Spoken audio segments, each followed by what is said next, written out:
Welcome to the presentation and the language of reality. And silence, please.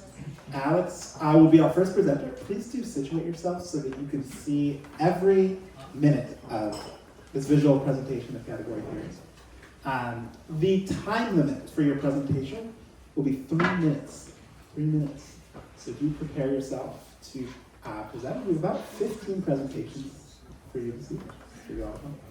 Are there any special requests or questions? Basically, the plan is if you'd like to present your screen, feel free to present your screen. If not, I will present your writing link. So if you send some photos, if you only have your phone with you, you should still be good to go. Any questions? Totally self-explanatory. Fantastic. So basically, Alex will go first with category theory illustrated, but from then on, we will proceed in the order that people are in the spreadsheet. And so, concretely speaking, for your enjoyment tonight, Jeremy Nixon on homotopy type theory, Rohan Pandey on information geometry, Ralph Furman on the Bulletin from the American Mathematical Society on artificial intelligence, Minh on Topoi, theory of logic, Swimmit on naive set theory, who I believe is adding his content as we speak, Rushil on Principia Mathematica, Abhilash on the mathematical theory of communication, Brian on topology, Jeesun on mathematical art, David on the visual geometry of forms, and Marta on the elegant universe. Barton will be representing something like Radiowaves to Brainwaves, Jesse Lee on math from computer science for computer scientists, and Arman on love and math. Oh, wait, we're presenting? Yes. On the, Yes, every single one of you. Congratulations. Yeah, so do your best, 3 minutes per person. 3, 2, 1, take it away out. Hey guys, so I guess I don't have a mic, I'll speak up. Thanks, sir. I have a mic now, I'm gonna see. Okay, so this isn't so much a presentation as me swaggerjacking this guy's book. The nice thing is, he has written 300 some pages with lots and lots of diagrams trying to explain category theory to someone who does not have a background in it. I unfortunately was only able to get through maybe a third of this book, and I don't know, let's see how far we can get, but I want to give you a taste for what it's like and to maybe sell you on this idea. Not on the idea that category theory is useful, someone else is going to have to do that, but just on the idea of describing it as diagrams. So he starts actually with a bunch of text, and then we get categories. So he describes set theory. Well, okay, so first we start with set theory. What are sets? Well, they look kind of like this. And it's interesting, he does include some notation. The notation comes pretty naturally though. The idea is that you want to get intuitions for what he's talking about with these pictures. So this is a set, and as you can tell, it's something that contains objects or some things. This is a smaller set. This is a subset. It is contained within a superset. And I know this is probably boring to everyone here because everyone's already done this in a different way, but as a pedagogical tool, I think it's a pretty cool idea. A singleton set, self-explanatory. An empty set, it is what it is. And now we start getting into functions. So a function can be thought of as being a mapping from one set to another set. So this one's obviously reversible. You can also have a function that is many to one. It's mapping from a larger set to a smaller set. This is not reversible. And then you can have, Jeremy, what is the name of this kind of set? We've got a bijection. We've got a, is it a SIR? Injection. Thank you. Someone give that man a present. One of those. So he doesn't use those words. It would probably be nice to learn that. This, by the way, is a book that's constantly evolving. When I first heard about it last year, it looked different than this. So this is like a constantly evolving free book online. It's, I think, just being published directly from the Git repository. Anyway, you have an identity function. It goes on and on and on, and all of these things are illustrated with these really simple diagrams. So it's not until you got composition of functions, you have equivalence, or I guess, what is it? Is it equivalence? Yeah, equivalence relations, got like the 3 axioms. We start talking about numbers, how numbers are really just sets that have an isomorphism between them. And still we haven't gotten to categories. So the idea here, we talk about products, we talk about coordinates and Cartesian coordinates as being products. We start talking about sums. We talk about the duality between sums and products, or products and coproducts. And finally, okay, no, we're not there yet. It isn't until we get to like about here on the scroll bar that we can start talking about categories. And so this is where the category theory starts, and unfortunately I'm 20 seconds over time. So maybe this cliffhanger will get you to look at this book. I think to me, if nothing else, it feels like a really great introduction to set theory. That's about as far as I got through it. And yeah, that is my little presentation. Well, you guys, any questions for us? Please.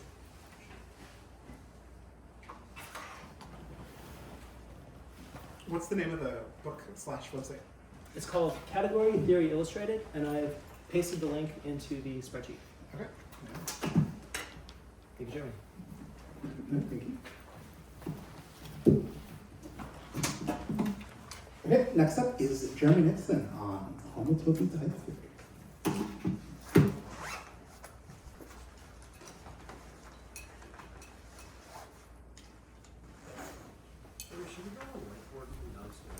Yeah, you Alex, just grab it. Thanks.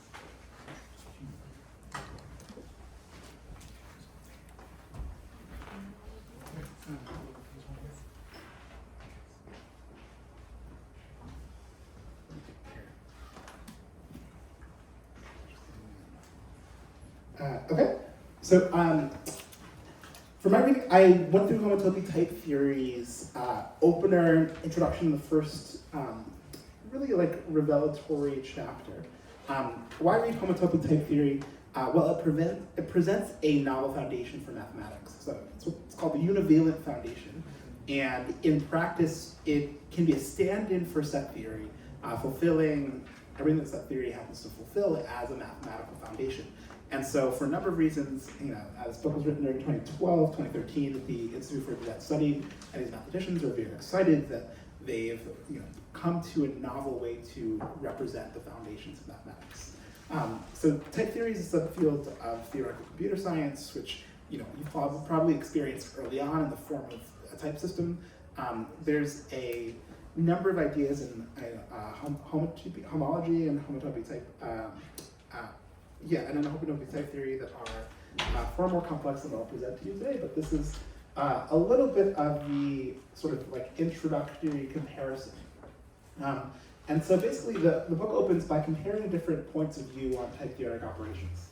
And it might be tough to see, but basically they've set out 4 different major categories here. One is types, another is logic, one is sets, and another is homotopy.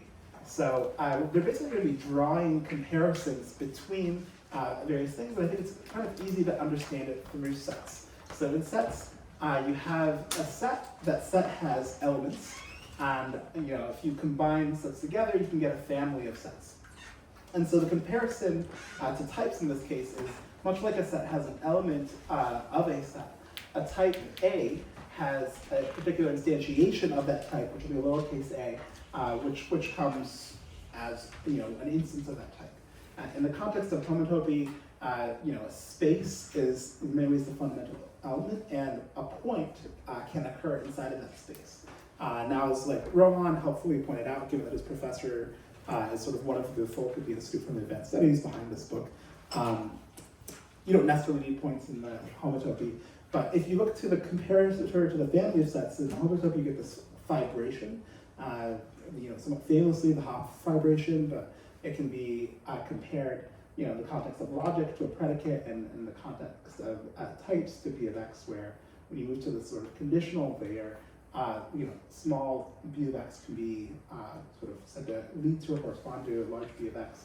You have conditional proofs in the context of logic. You have families of elements in the context of sets, and you have sections in the context of homotopy.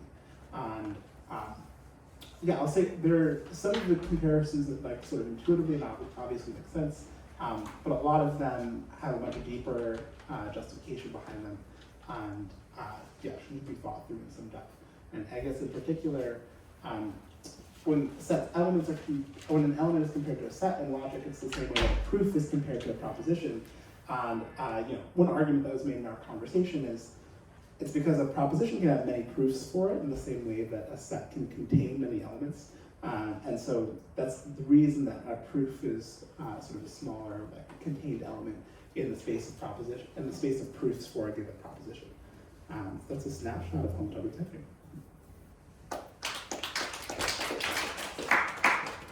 Time for one thought or a question before Rohan presents information geometry.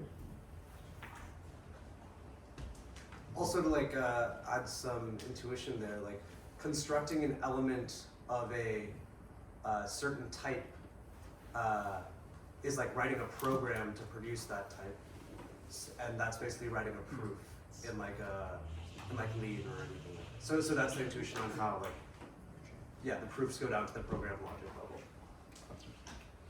Would you like to come? Yeah, can I just use? I didn't bring my lap. Can I pull up Excalibur or something? Oh, okay. Oh, you didn't bring that. Do you want the? No. I'll just pull. I'll just like do a. Yeah, the whiteboard is like 3 floors down. So. Oh, it's super hard. Does anyone else need a whiteboard? Would it be helpful for anyone? No one. Okay. In that case, sure. I don't have it Scala, so. Yeah, no, this is good. This is good. Cool. So. Yeah, the idea behind information geometry is actually very nice. Like the underlying intuition is very straightforward. But yeah, it gets into a lot of like differential geometry formulas, and after like the first kind of few mental pictures it talks about. But like first, like the core project is like the core intuition is like, what if instead of talking about like distributions, we talk about like distributions over like some variable x, right? Some random variable. We instead talk about spaces of distributions.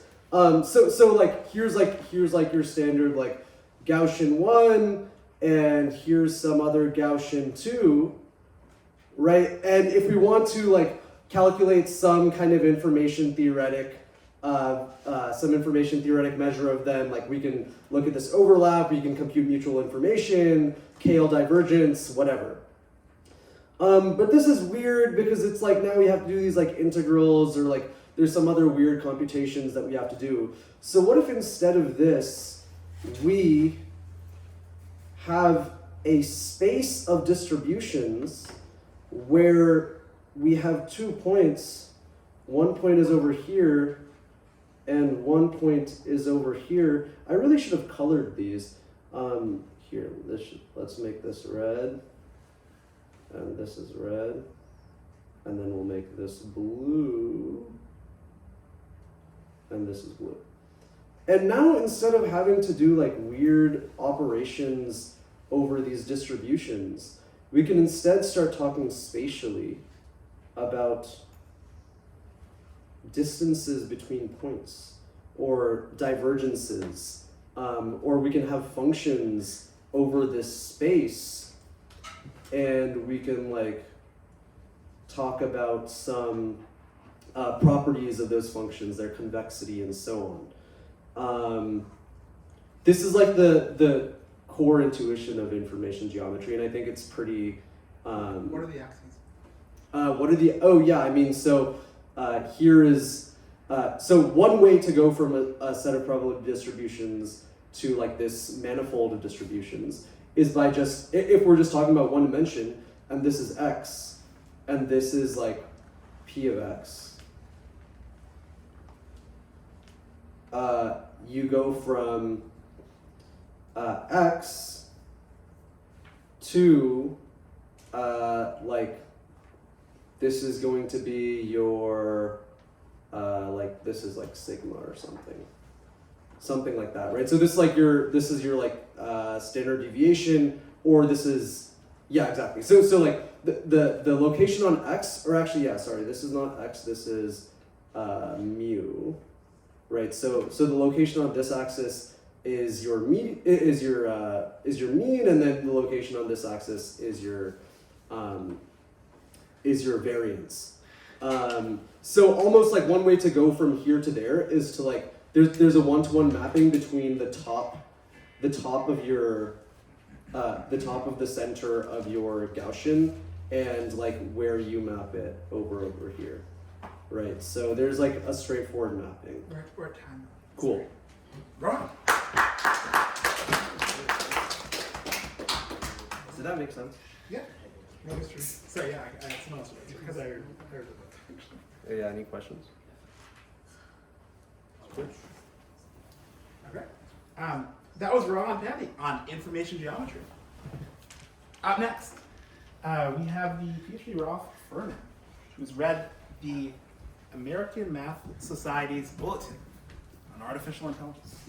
Let's hear it. For Ralph.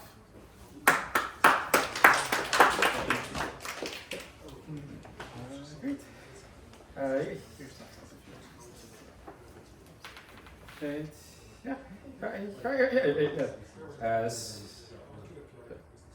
So pretty recently, like the American Math Society had a special session about really like how mathematics is going to change, and with a lot of the new technologies is the response of that is that to a lot of people who were involved there, it's also a lot better to stand here and not be blinded. And so it's just a lot of the people who were at that session wrote their thoughts in these two issues of the bulletin, and it's like a very wide-ranging perspectives. Like there's pure researchers who are thinking about like what it means to do math and what kind of like tools are helpful, how the environment will change automation. There's AI researchers talking about the things that can be built out. There's people working in automated theorem proving. There was an anthropologist talking about some implications there. And I just wanted to highlight like, a couple of things there. So it's quite like this quote that like math has always been about coming up with abstractions that enable us to think more efficiently, communicate precisely, solve hard problems, and reach a stable consensus as to whether our claims are justified. We can use technology to do lots of things, but if we're not using it to do those things, then we are probably not doing mathematics. So like a lot of the focus on just like solving complex problems, generating proofs. It's like very different like, from this viewpoint. We are trying to build understanding as a consequence and of doing these things. And so they So some specific things that they walk through are the use of machine learning to seek out counterexamples in conjectures, sort of like what kind of comes out of having interactive theorem provers, the way it helps to like kind of like clean up and refactor the code, the way it helps with collaborations. There's like some discussion about LLMs, but not really too much. Mostly just kind of like show like some of the limitations that they have in any kind of complex reasoning. Though they point out that when formal methods are added in, and then they are able to do a lot more things. And and then like one other point in this that I found interesting, and I am just kind of trying to distill like a lot of like very different narratives all into one. But one point that also jumped out was about how do you understand like out of the infinitude of true statements out there, like what actually is like important and interesting, and actually Venkatesh could have had this sort of Bayesian approach where you have like some understanding of what the important things are, and then every time something new happens, like there's an implication from one conjecture to another. Well, you kind of like update your kind of like how hard you think each of these things are, and every time a mathematician proves or fails to prove something, you both update like how hard that thing was and also how smart that mathematician was or wasn't. So it's kind of and like the implication there is that if there are these incredible automated theorem provers, then it's going to be some set of things that they can prove, and those will be kind of like updated as like just intrinsically less interesting to mathematicians, and there'll be a lot more focus on the kinds of things that kind of like that are currently out of the purview of Spruver. So yeah, I thought it was like a very interesting discussion. I included like kind of some notes on the individual topics I read, and I've also linked to the digital versions of the journals. And I'll try to update with some more notes on these. Thank you. Any questions for the American Math Society's bulletin on? Do you read all of these? Like, are these worth reading? Is every issue like worth reading to keep up with stuff?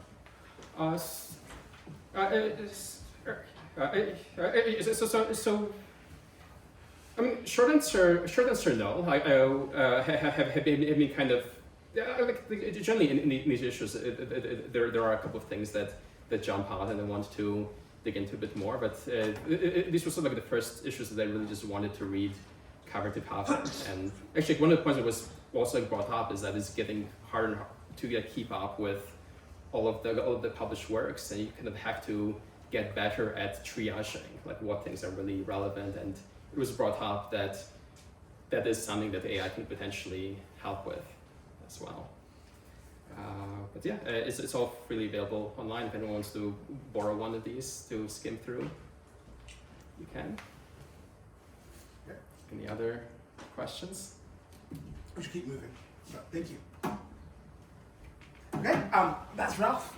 Up next is Minh on Topoi.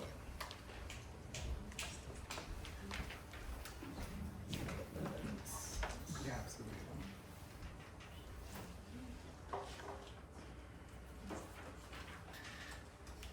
Okay, Minh is here with his learnings of category theory, opening with the question of mathematics and set theory. Let's hear it from Minh.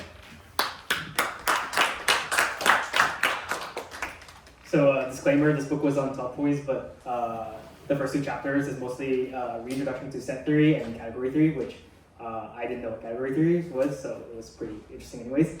So the first chapter kind of presents a motivation on and history on establishing like the foundation, like some foundation systems for mathematics, particularly with set theory. It kind of talked about sets and systems of sets, and in particular it talked about the comprehension principle, which is the idea that you can construct sets based on some like defining attribute that is true across all members of that set, and then presents Russell's paradox, which is kind of forming a set with comprehensive principle by the definition here, which is just like the sets of sets that don't include itself in its set, and kind of what should you do with that particular set is ill-defined.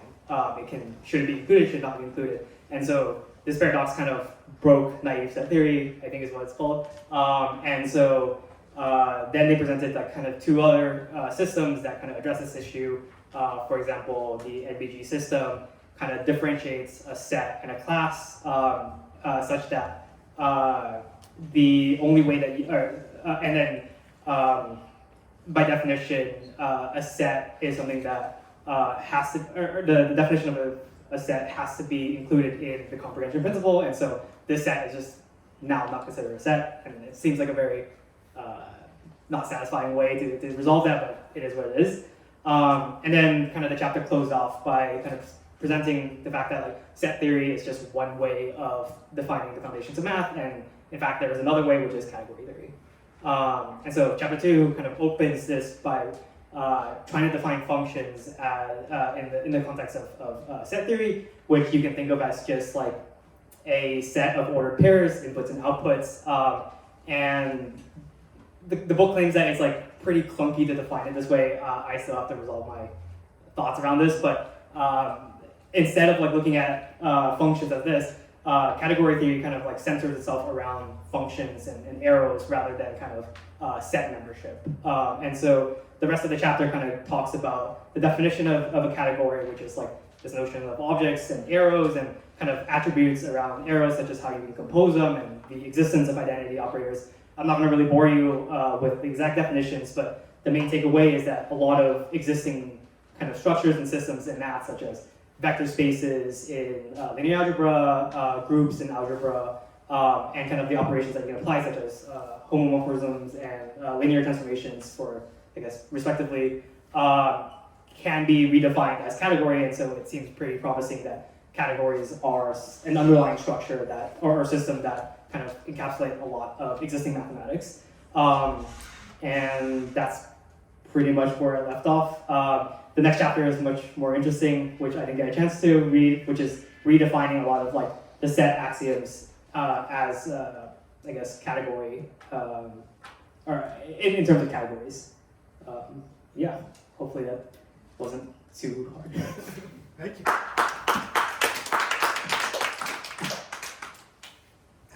Great. Any questions on the concept? Category? Okay. I'm next with naive set theory. Similar. Or did you drop one? Okay. You might have dropped actually. In that case, Rushil on Principia Mathematica. Let's hear it for Rushil.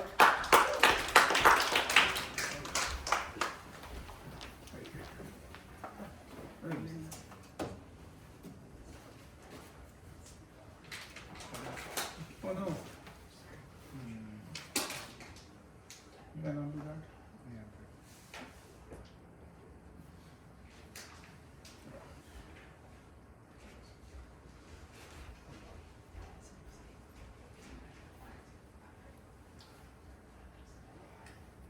You don't do that.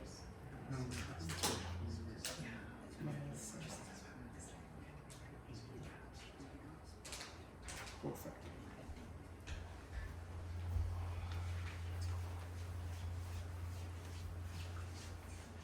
Oh man. I'm not sure it's not that one. But that's always. Okay. Are you trying to tell whether the projector can balance on its side? I mean, you really want I think that's fine. Oh, yeah, that works. Okay. Hey, Take over. everyone. So I read the Principia. I did not read all of it, but I did I did not read none of it, which implies I read some of it. Maybe. I haven't gotten that far. Okay, so the concepts I did learn were that they introduced this, they're very heavy on symbols because they want to try kind of derive everything with this kind of like symbolic replacement. So they have this concept of a proposition. A proposition over here is just like P. So I read the book is a proposition. An assertion kind of evaluates the proposition. So that symbol is the assertion, and it says that it is true that I read the book. So that's what the assertion of P means. Just on the concept, on the topic of these symbols, they use this notation of dots instead of brackets. So how you read the second statement there is that the assertion has two dots in front of it. So you read it until you encounter another set of two dots. So that first statement is saying that it is asserted that P implies Q, or it is true that P implies Q. But in this case, the assertion has only one dot after it, so we stop reading and we get to one dot again. So it says that the assertion that I read the book, or the assertion that I said I read the book, implies the assertion that I read the book. So those are slightly different.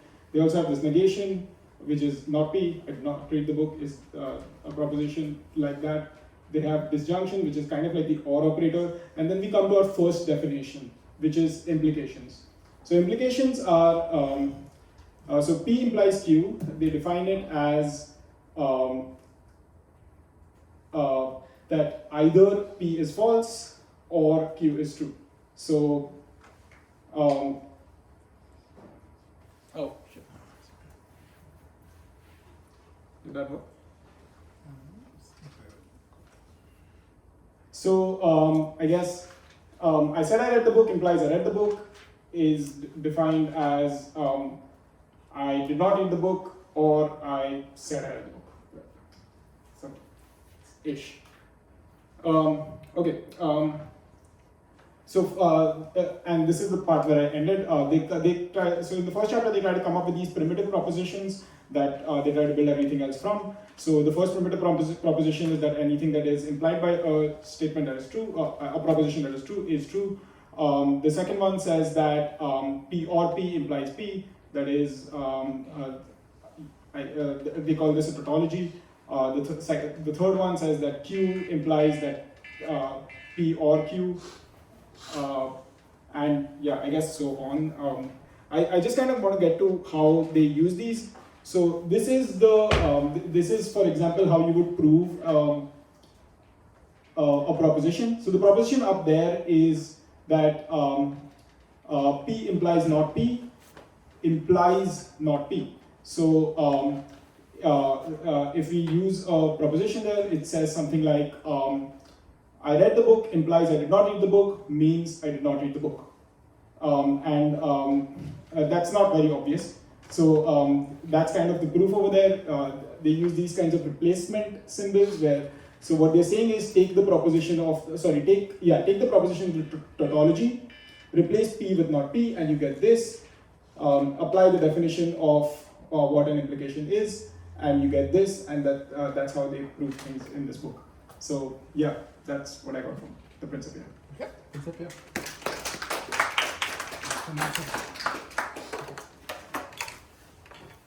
Okay, so what was the experience of reading it like? How did it feel? It was hard for the first 45 minutes because it was hard getting through with like understanding these notations. Yeah. But once you got it and It's my computer. sorry, what? It's my computer, but Oh, sorry, habit. once you got through that. Yeah, so but once you kind of get to the point where you realize that they're trying to use this kind of like symbolic replacement everywhere, which is kind of why they use these dots and they have symbols for assertions and implications and so on, because all their, at least up till where I got, all their reasoning is deductive, so they're mostly just going by replacement. And it was fun once you kind of got your head around that. Okay.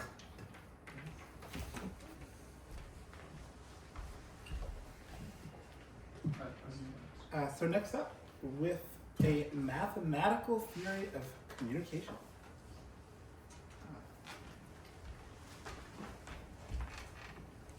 That's it for Abhilash.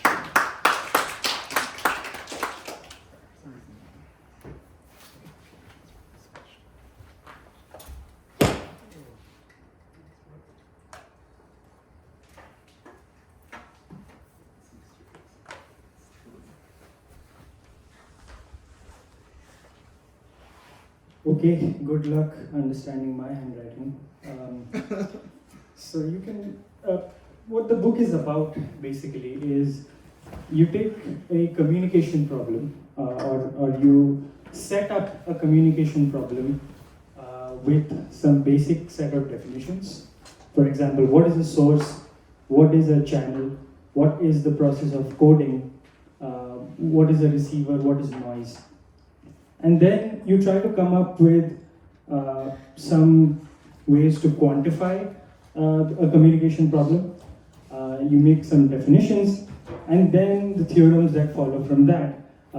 Basically with the objective to design, or should I say specifically, the engineering design of communication systems.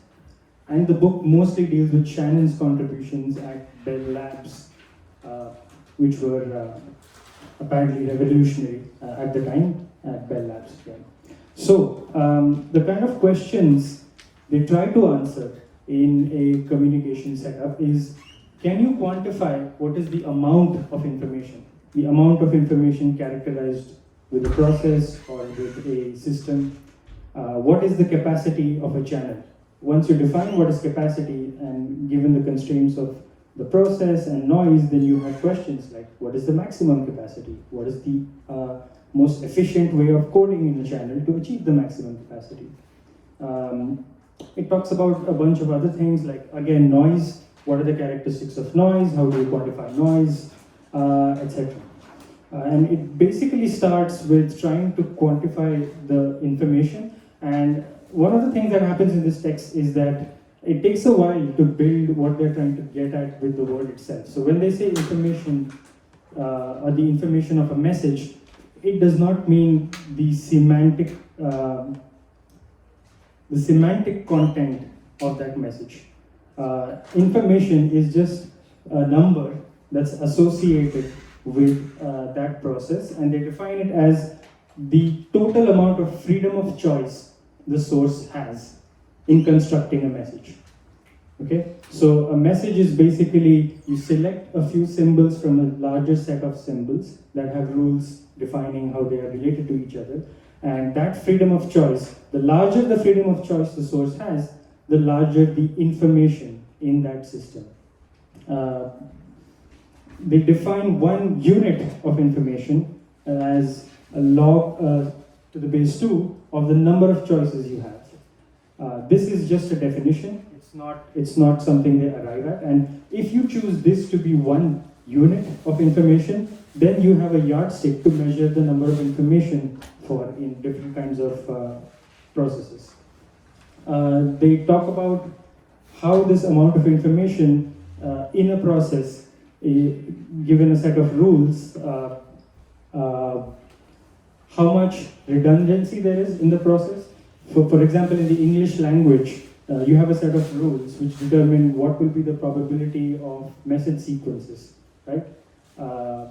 So there is a theoretical limit to the maximum amount of information or the maximum entropy and the entropy of a given sequence of a message. And if you can compute relative entropies of messages, you know how much redundancy there is in your process. It goes into more details of that and eventually comes to channel capacity, and then from then on, Shannon's fundamental theory of information, they start building proofs on top of these definitions. So it takes a while in the first chapter to define these terms mathematically because they're loosely used in the English language, and then they build on proofs on top of that. I think I'm over time. You're at time. Thank you.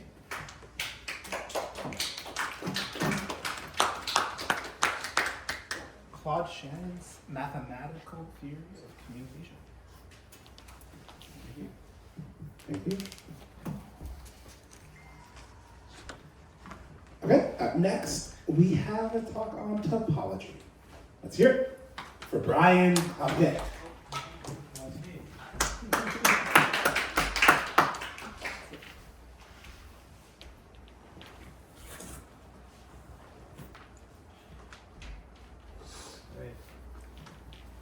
So I cheated a little bit. I wasn't quite able to commit.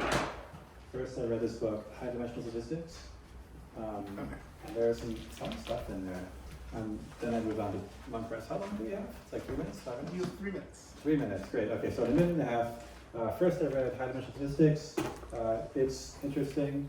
Yeah, my main takeaway is that I don't know enough stats to understand this book.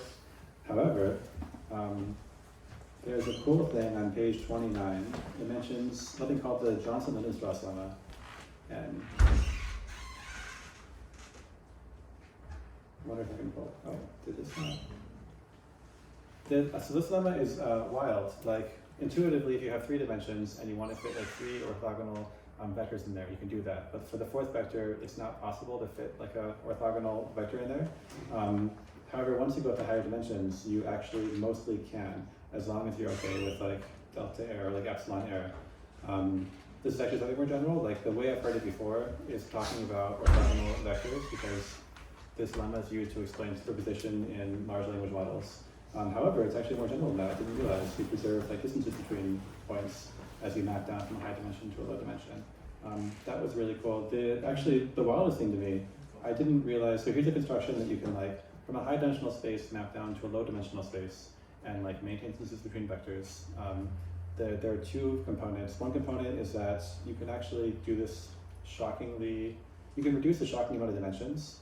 You can go, like as you increase dimensionality, you can fit an exponential amount of dimensions, exponential amount of vectors inside your space, which is kind of wild and unintuitive. The second really wild thing, I didn't realize how simple this map was Like I thought you had to, like this was a non-destructive proof, but actually you could just take any random matrix, initialize a certain way, and that happens with the trick. And so it's not even that hard to do dimensionality reduction.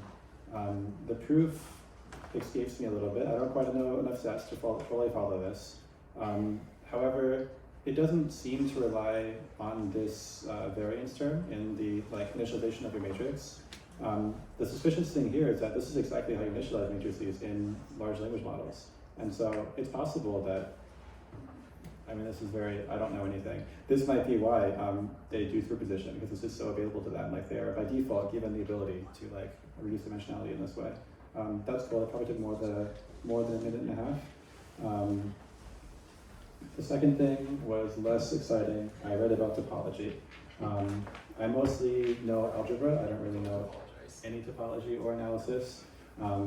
And so this was a fun thing for me to skim through. And there's actually a chapter on the fundamental group, and that's exciting because that's just, all right, algebra. And so I tried to figure out what that means.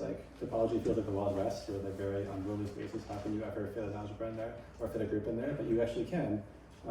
You can form equivalence classes of paths where between any 2 points, if you can map one path to another, then they are equivalent, and that's one of your group elements. And you can compose paths, and once you have composition, you have groups. And there's more detail here, but I probably don't have enough time. But that was wild. That was fun to learn about.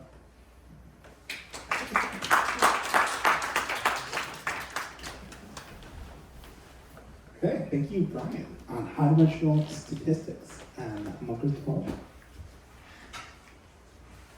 Up next, we have Jeesun, a presentation on mathematical art. On deck is David Dohan. Let's hear it for Jeesun. I'll do the middle one. Oh, that one actually. The one that you just clicked. And I'm going to show my blog post. Oh, okay. Let's do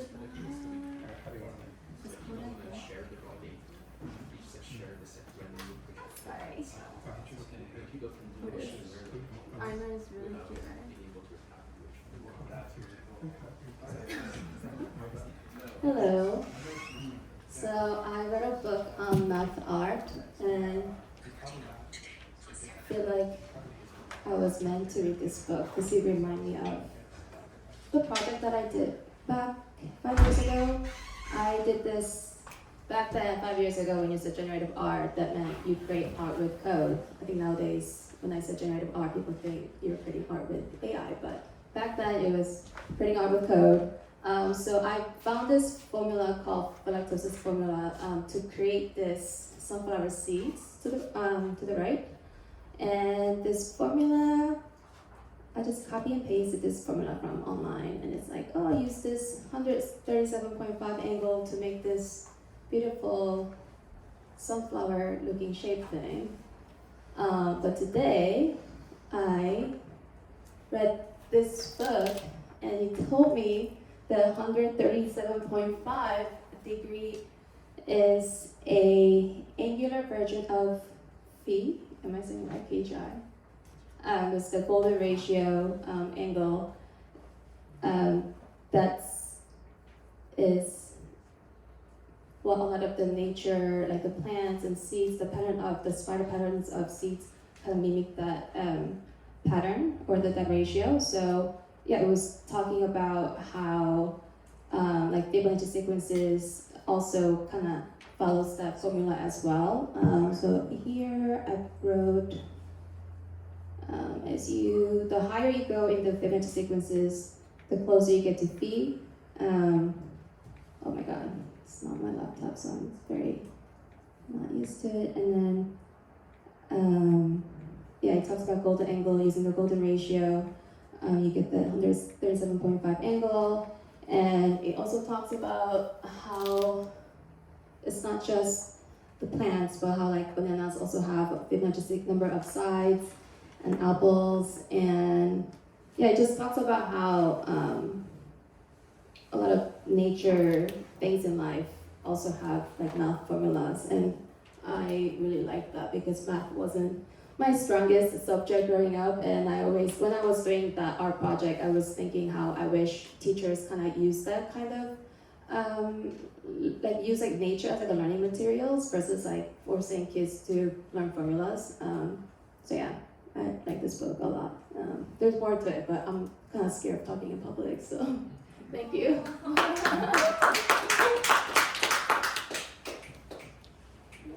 Wonderful. That was a mathematical art. Up next we have David Dohan. Be a minute to put You must like Donald Duck in Mathematic Land. You can find it. David Dohan Oh, David. on the visual differential geometry. Cool. everyone. So I was going through this book, I talked about bookshelf for a long time, visual differential geometry and forms.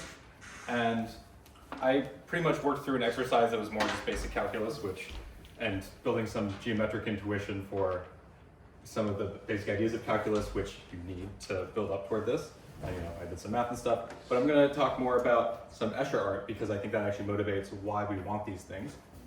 Some of you may have seen a bunch of different art of Escher in this style. So for example, he has this one of fish, and he has another one that's a little bit more jarring down below. And these are both projections of an infinite hyperbolic space, in this case into a sphere, and then in this case into a plane. And this is kind of what differential geometry is all about, is you have these curved spaces, and you're trying to do math on them. You're trying to measure distances, you're trying to measure area, you're trying to measure volume. And so some things to notice here, if you look at, I guess I should try to get these lines side by side. Can I resize this? I can. So, for example, in on the same page. So notice, for example, in this bottom one, like there's this straight line down the middle. So each of these projections is warping the space in different ways and may have different properties that are desirable to do math on.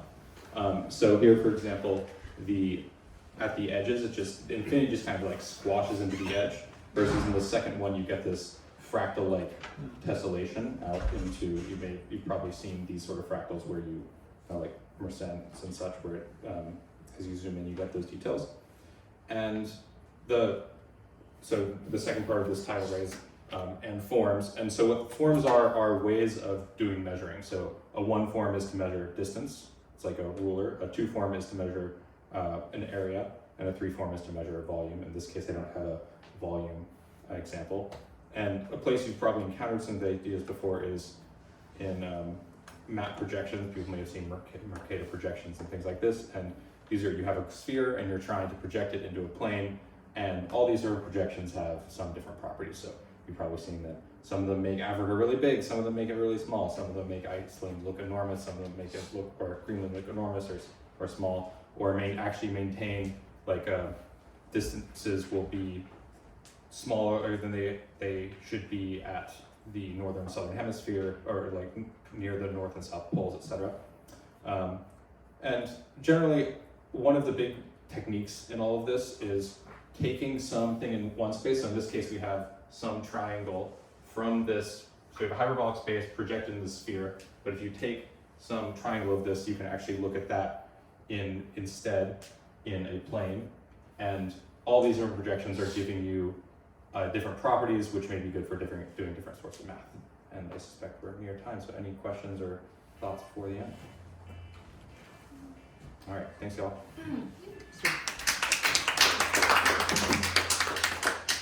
One useful application of hyperbolic geometry.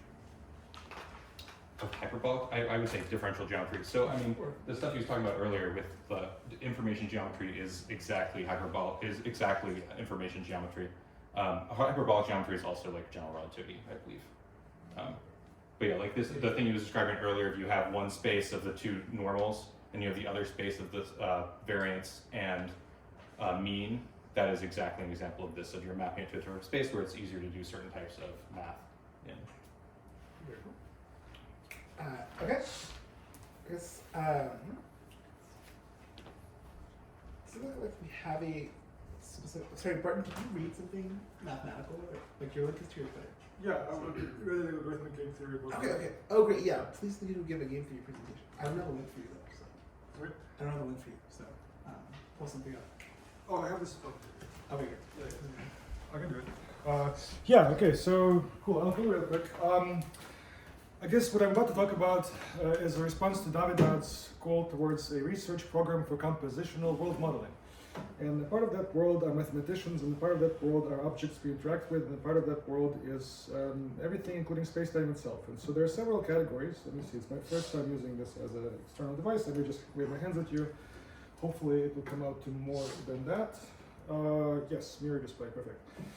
Okay, so yeah, so we generally stroll through a number of things, but I first wanted to point out the work of Wolfram Physics projects and uniting sort of the emergent space-time from this like project called Gravitas and like symbolic analytic computation, but effectively a fully covariant computation thesis from Gerard is interesting to look at compositional world modeling. So yeah, I skimmed things a lot, and right now I've been focused on how to understand and organize things in mathematics, processes operating on those things, and meta processes operating on processes, and helping you make a selection of the processes. So color coding, including today, seems to be a common way of doing it. Color appears in every kind of domain where we don't have a direct sensory experience, but need to preserve some relational structure.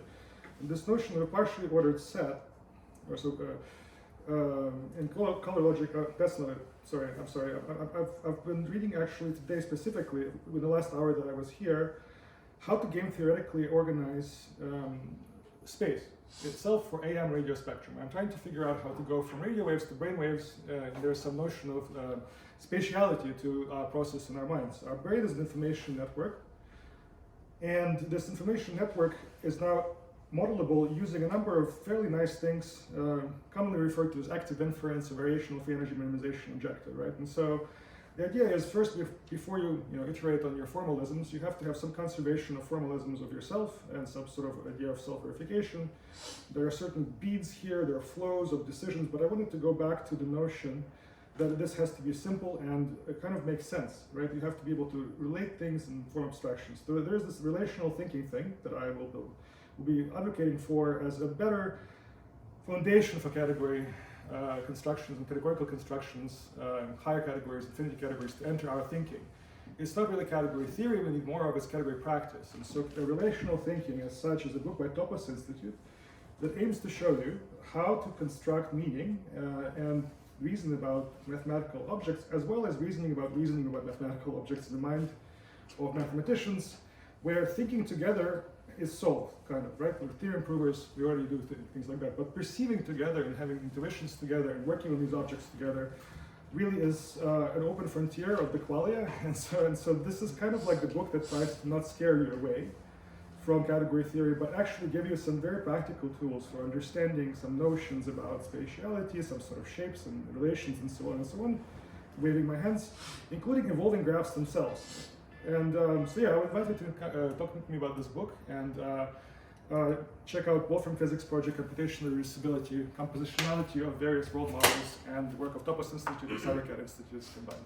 Thank you. Great. Barton on the game theory of channels and other things. Up next is Arman Arbab on love and math. Laptop there? Sure. Yes, well, I came rather late and I did not read much of this book.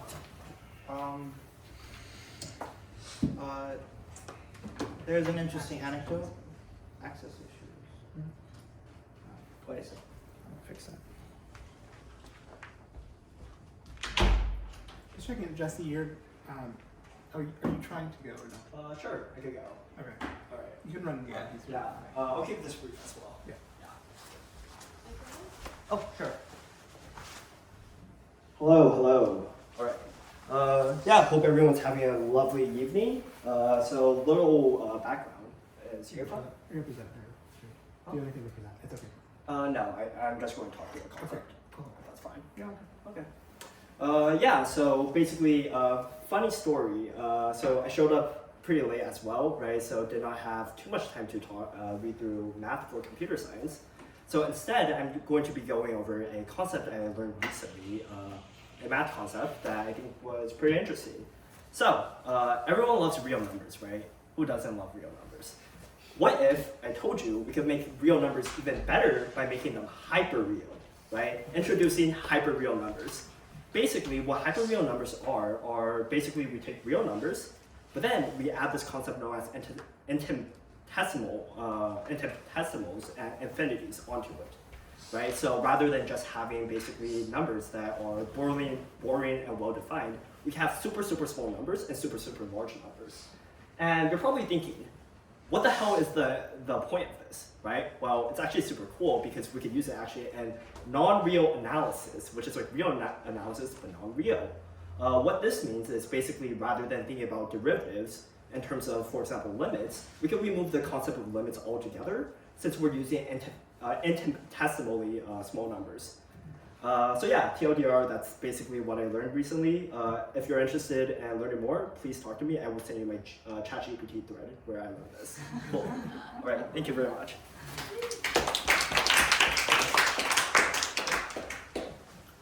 Okay, so Ed Frenkel is a 15-year-old boy in high school in a small town in Russia, and he doesn't care about math. It's boring.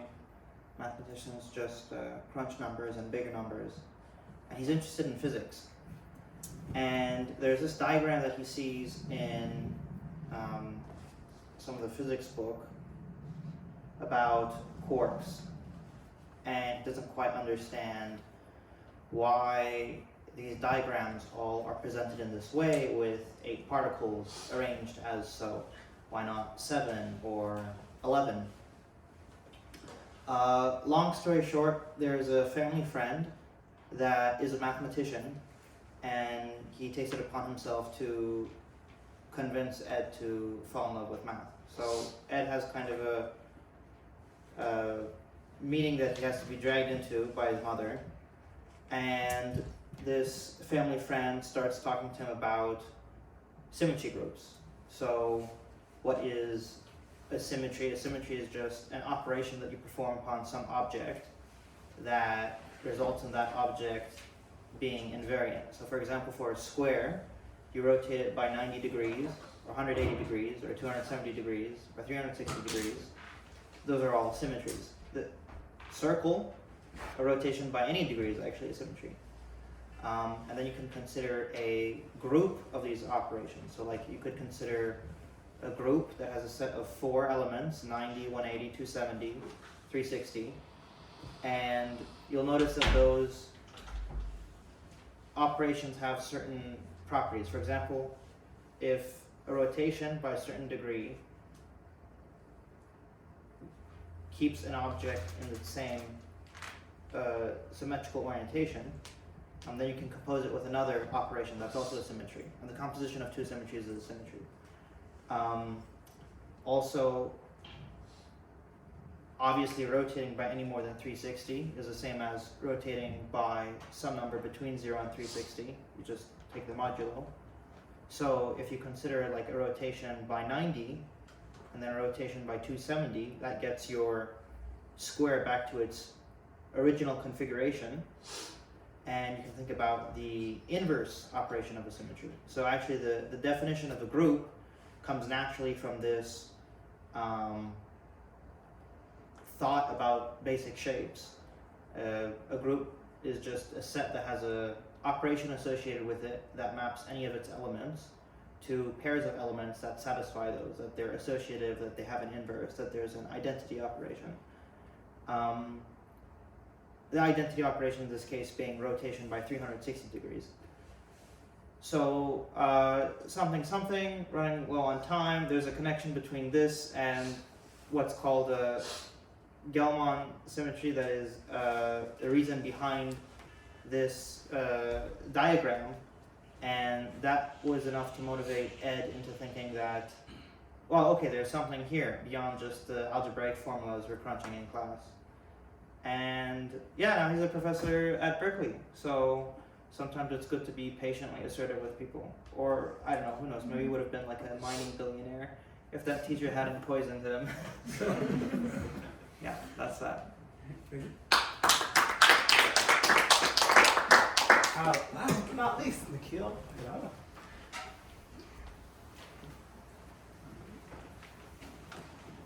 Nikhil will be presenting quasicrystals and geometry. Let's hear it for Nikhil.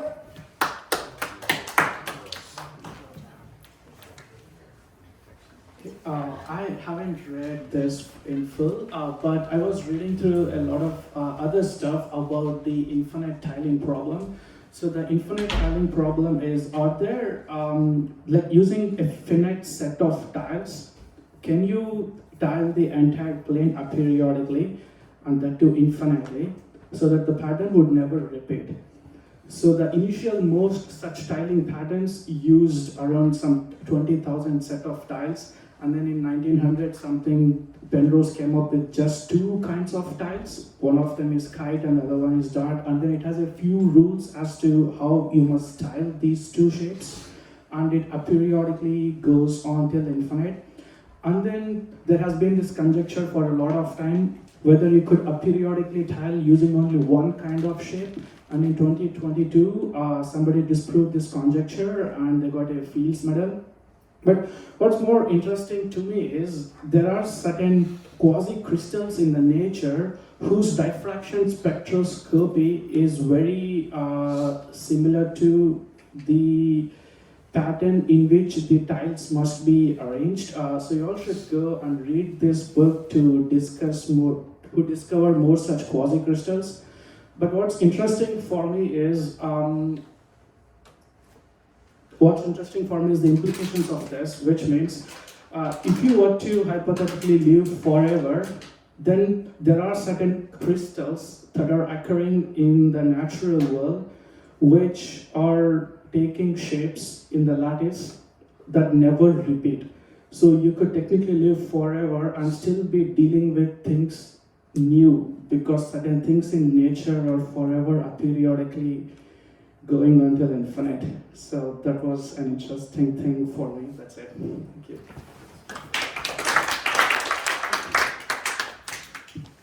You should talk to Andrew White about that. He's obsessed with this stuff. Yeah, totally. I'll connect you to. Okay. That concludes every presentation at the Language of Reality. Let's hear it for everyone who presented.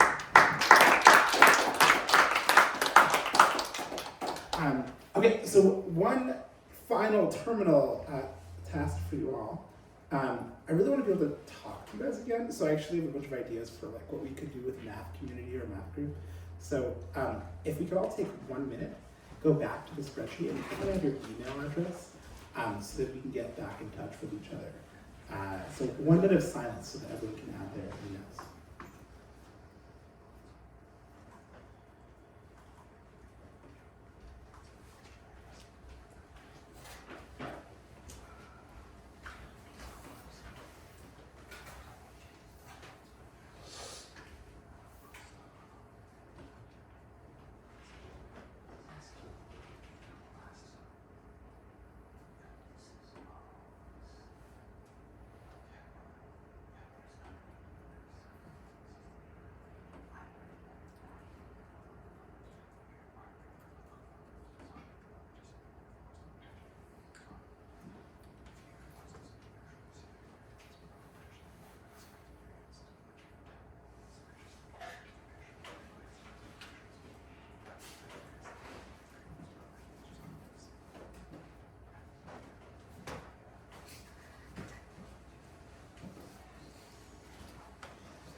Okay, that 1 minute is up, and yeah, I just want to end with a last comment from each and every one of you. So really quickly, what's one thing that you really wish could have been better or like different about Mathematica? Because actually this was a whole experiment. Actually, yeah, I have no idea what happened. I'm pretty pleased, relatively speaking, with the result.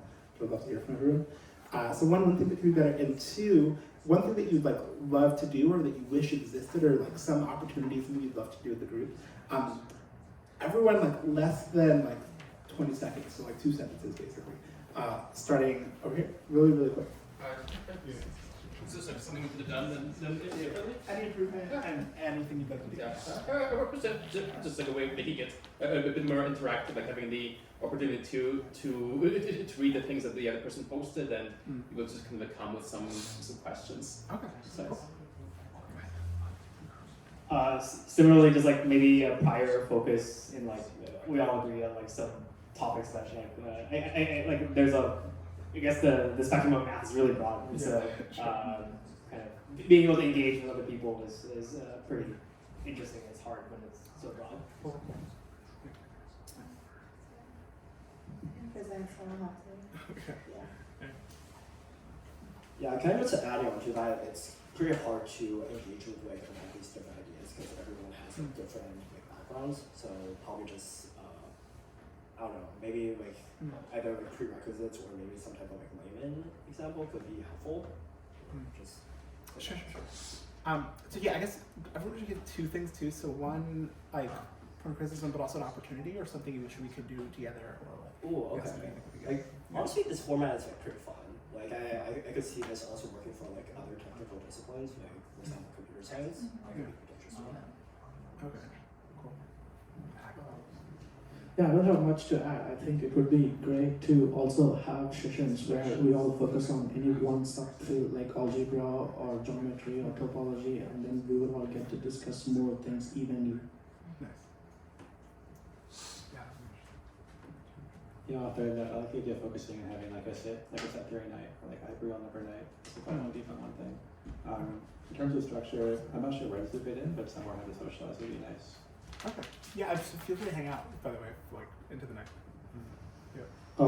There's limited way in which you can construct some of these in digital computer, but quite a lot of it you can construct in Julia ecosystem using the CADLab JL and algebraic Julia libraries. And so you can construct like special multi-physics setups.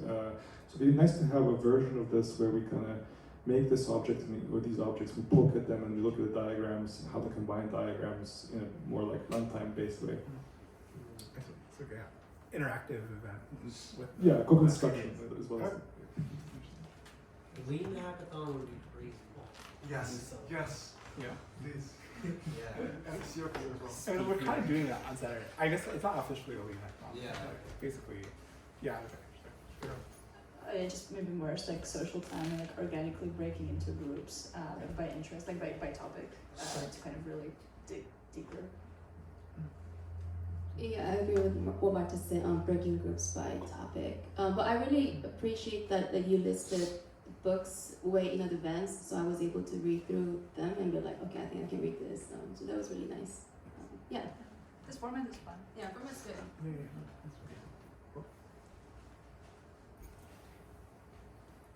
I wouldn't mind if there was King. Are you volunteering? Yeah, fair enough. Yeah, I guess I threw myself under the bus. Yeah, I mean, I can bring some kebab or something. If you know somebody who likes sponsoring now, then so yeah. So I'm thinking of like branding the whole reading series, but that's a whole thing. And Soul Reader sponsored a like reading marathon 2 months ago, and the CEO showed up with like AR reading glasses, and they gave us a bunch of money, which is cool. So it's not impossible, but I think we need to scale the thing up like quite a bit. Scale it up? Yeah, well, to make it like How financially valuable valuable living to on startups hope? to sponsor. Yeah. Sure. Yeah. David, Rohan, do you have thoughts? Anyone else who presented have thoughts? Yeah, I think getting more of like the East Bay like folks, Alok Singh. Oh yeah, that kid, I was thinking about him today. Yeah, he would talk about hyperreals. So he's in SF now, actually. Yeah, a lot of those people moved to SF. Yeah. It's like still different. From, like drop this in like the Taco Tuesday group chat type of vibe. Oh yeah, that's okay. So actually, that's why I got the emails. I was like, I should create something akin to Taco Tuesday. Yeah, I think like that sub community is probably PMF for this. Alright, yeah, David, do you have a thought? Yeah, David, do you have a thought, comment, upset, thing you don't want to do?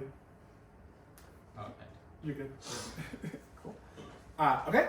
So I mean, a lot of people are on social time, so feel free to hang out and talk. Where's Kimchi?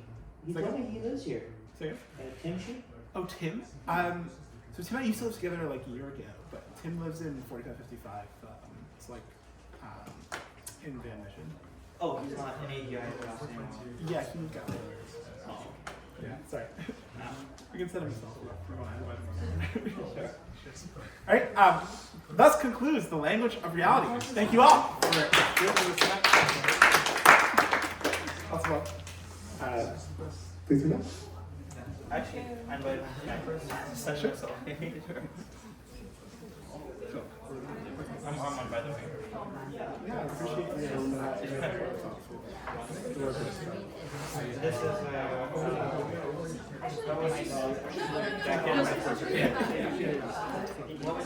Jeremy.